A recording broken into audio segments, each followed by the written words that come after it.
So మనం ఉన్నన్ని రోజులు ఆరోగ్యంగా ఉండాలంటే కొంచెం ఫిజికల్గా ఫిట్గా కొన్ని చిన్న చిన్న మెలకువలు చెప్తాను. ఇప్పుడు అవి రోజు మీరు చేయగలిగినయే నేను చెప్పేది కూడా. సో ఉదయం ఎన్నింటికి లేస్తారు అందరూ? 6ంటికి లేవగానే ఏం చేస్తారు? తిరుగుతారు. ఇంకా మీరేం చేస్తారండి? లేవగానే లేవగానే ఏం చేస్తారు మీరు? స్నానం చేస్తాడు సార్, బాత్రూమ్ వెళ్తాడు, ఓకే, లైట్ లాపేస్తాడు, ఓకే, మంచి వ్యక్తి. సరేనండి. సో అది చేసే ముందు మీరు లేవగానే సో అందరూ ఒక రోజు మొత్తం మీద మినిమం ఒక 8 గ్లాసులు నీళ్లు తాగాలి మీరు. సరేనా? రోజు మొత్తం తీసుకుంటే సో అంటే గంటకి ఒక గ్లాస్ నీళ్లు తాగేటట్టు పెట్టుకుంటే మన కిడ్నీలు బాగా శుద్ధి అవుతాయి. డైలీ యూరిన్ అది ప్రాబ్లం లేకుండా పాస్ చేయగలుగుతారు. సో వయసు పెరుగుతున్న కొద్దికి మనకి ప్రోస్టేట్ గ్రంథి అనేది పెరుగుతుంది. యూరిన్ పాస్ చేయడం చాలా కష్టంతో కూడుకున్నది. సో అందరూ డైలీ లెగంగానే ఒక గ్లాస్తో మొదలుపెట్టి ప్రతి గంటకి ఒక్కొక్క గ్లాస్ మంచినీళ్ళు తాగుతూ ఉండండి. అలాగే అందరూ 6ంటికి లెగుస్తా అంటున్నారు కదా, 6ంటికి లెగంగానే మనకి ఏం కనిపిస్తుంది? బయట సూర్యుడు కనిపిస్తాడు. సో సూర్యరశ్మి మన ఒంటికి తగిలేటట్టు ఒక అరగంట నుంచి గంట వరకు మీరు కూర్చోడానికి ట్రై చేయండి. ఇప్పుడు కొంతమంది ఆల్రెడీ నడుస్తున్నారు, బయట నడిచేటప్పుడు మనకి సూర్యరశ్మి మన మీద పడుతుంది.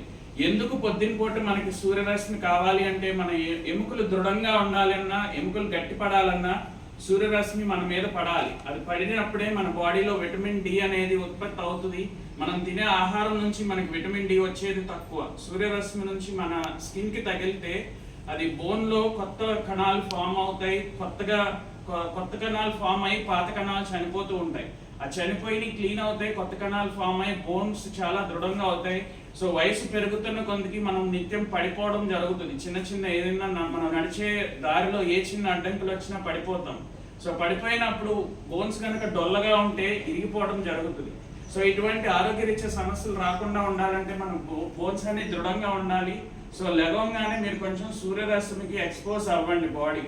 సో మగవారు అయితే షర్ట్లు అవి ఇప్పేసి కొంచెం సేపు కూర్చోగలిగితే మంచిది. సో కూర్చోమన్నాను కదా అని రేపు పొద్దున్న 12ంటికి వెళ్ళి దయచేసి ఎవరు కూర్చోకండి. అంటే వారం నుంచి మనకి ఎలాగో సూర్యుడు కనిపించట్లేదు. సో రేపు కనుక ఎండ రాగానే మిట్ట మధ్యాహ్నం పూట అట్లా కూర్చోకూడదు. సో అధికంగా మనకి సూర్యరశ్మికి ఎక్స్పోజ్ అయినా, మిట్ట మధ్యాహ్నం పూట ఎక్స్పోజ్ అయినా మనలో డీహైడ్రేషన్ వస్తుంది. సో మనలో ఉన్న ఎలక్ట్రోలైట్స్ అన్నీ పోతాయి. సో సూర్యరశ్మి ఎక్స్పోజ్ అయ్యేటప్పుడు ఉదయం మాత్రమే సూర్యుడికి ఎదురుగా ఉండాలి. సో తర్వాత ఏం చేస్తారంటే సింపుల్ బ్రీతింగ్ ఎక్సర్సైజ్. వింటున్నారా నేను చెప్పేది? అర్థం అవుతుందా? శ్వాసతో మీకు అందరికీ తెలుసు, ప్రాణాయామం అని మనకి అర్థమైన భాషలో తెలియాలంటే ముక్కుతో శ్వాస తీసుకుని నోటితో వదిలేయాలి. నిమిషానికి ప్రతి మనిషి ఎన్నిసార్లు తీసుకుంటారు శ్వాస? ఎవరికైనా తెలుసా? ఒక నిమిషంలో అందరం చూసుకుంటే ఒక 16 నుంచి 17 సార్లు శ్వాస తీసుకుంటాం. సో ఆ 16-17 సార్లు శ్వాస తీసుకునేది మనం కనుక ప్రాక్టీస్ చేస్తే అది 15, 14, 12 వరకు కూడా నిమిషానికి 12 సార్లు తీసుకుంటే మన ఆయుష్ కూడా ఇంకా పెరుగుతుంది. సో ఇంకా ఈ స్టేజ్లో మనకి ఆయుష్ పెంచుకోవాలా?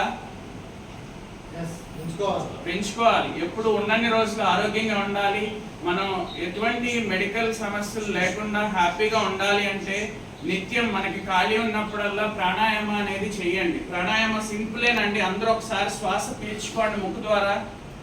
ముక్కు ద్వారా తీసుకుని నోరు తెరిచి నోటి ద్వారా వదిలేయాలి. మనం శ్వాస తీసుకునేదంతా మన మజిల్స్ చేస్తాయి, వదిలేసేదంతా కూడా ప్యాసివ్గా ఆటోమేటిక్గా జరిగిపోతుంది. సో వదిలేయడానికి మనం ఏం ఎనర్జీ యూజ్ చేయవసరం లేదు. శ్వాస పీల్చడానికే మాత్రం మనం ఎక్కువ ఎనర్జీతో ఎక్కువ శ్వాస తీసుకోవడానికి ట్రై చేయాలి.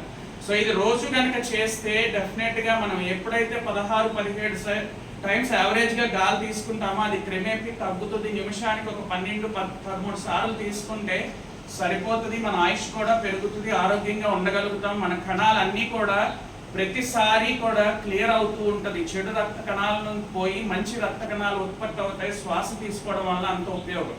సో తర్వాత చేయాల్సింది ఫస్ట్ ఏం చెప్పాను నేను? లెగంగానే మంచినీళ్ళు తాగాలి. రెండోది సూర్యరశ్మికి ఎక్స్పోజ్ అవ్వాలి. మూడోది ఏంటి అంటే శ్వాస మీద ఎక్కువ ధ్యాస పెట్టాలి. మనం ఎన్నిసార్లు తీసుకుంటున్నాం ఒకసారి కౌంట్ చేసుకోండి, ఒక స్టాప్ వాచ్ పెట్టుకొని. సో అది కనుక మీరు ప్రాక్టీస్ చేస్తే బాగా ఆరోగ్యంగా ఉంటారు ఎక్కువ రోజులు. తర్వాత మనం చేయాల్సింది ఫిజికల్ ఎక్సర్సైజ్. సో మనం కూర్చున్న పొజిషన్ లో ఉంటే గనక కూర్చునే ఎక్సర్సైజ్లు, నుంచుని పొజిషన్ లో ఉంటే నుంచునే ఎక్సర్సైజ్లు. సింపుల్ గా ఏం లేదండి, మన చేతులు బాగా ఆడించగలగాలి. ఒకసారి అందరూ చేయండి నాతో పాటు. మన పిడికిలు బిగించి తెరవండి ప్రతి ఒక్కరు కూడా. సో ఇది ఒక 10 సార్లు చేయాలి. ఏమ్మా మీరు చేయగలరా? ఒకసారి పిడికిలు ఆడించిన తర్వాత మనం గుప్పడిని గుండ్రంగా తిప్పండి. మన పిడికిల్ని గుండ్రంగా తిప్పండి. ముందుకు ఒక 10 సార్లు, వెనక్కి ఒక 10 సార్లు. అట్లాగే మన మోచేతులు మడిచి జాపండి. మోచేతులు మడిచి జాపండి. మోచేతులు మడిచి జాపండి ఒక 10 సార్లు. మోచేతులు మడిచి జాపండి. తర్వాత చేతులు రెండు పైకి ఎత్తగలిగినంత ఎత్తి దింపండి. పైకి ఎత్తగలిగినంత ఎత్తి దింపండి. పైకి ఎత్తగలిగినంత ఎత్తి దింపండి. తర్వాత పక్కకి కూడా ఎత్తి దింపండి ఒక 10 సార్లు. చేతులు రెండు పైకి ఎత్తి దింపండి. ఓకేనా? ముందు మళ్ళీ చెప్తున్నాను, పిడికిలు గట్టిగా బిగించి వదలండి. మణికట్లు గుండ్రంగా తిప్పండి. మోచేతులు మడిచి చాపండి. చేతులు తిన్నగా లేపండి, అలాగే పక్కకి లేపండి 10 సార్లు. ఓకేనా? ఇవి చిన్న సింపుల్ ఎక్సర్సైజ్. అలాగే మన పాదాలకు కూడా మీరు కనుక పడుకుని ఉంటే పాదాలు బాగా ఆడించండి పైకి కిందకి. ఇప్పుడు కూడా ట్రై చేయొచ్చు మీరు. ఇది నిత్యం చేస్తూ ఉండాలి. ఎందుకంటే మన పిక్ అనేది రెండో హార్ట్ అండి మనకి. సో మన గుండె లబ్ డబ్ అని కొట్టుకున్నప్పుడల్లా మంచి రక్తం అంతా బాడీ అంతా సప్లై చేస్తుంది. అలాగే డబ్ అన్నప్పుడు చెడు రక్తం అంతా గుండెలోకి వెళ్తుంది. సో అది మళ్ళీ ఊపిరితిత్తులో మనం శ్వాస తీసుకున్నప్పుడు